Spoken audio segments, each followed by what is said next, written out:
به جمعا إن الإنسان لربه لكنود وإنه على ذلك لشهيد وإنه لحب الخير لشديد أفلا يعلم إذا بعثر ما في القبور وحصل ما في الصدور إن ربهم بهم يومئذ لخبير.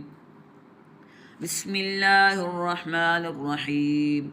القارعة ما القارعة وما أدراك ما القارعة يوم يكون الناس كالفراش المبثوث وتكون الجبال كالعهن المنفوش فأما من ثقلت موازينه فهو في عيشة راضية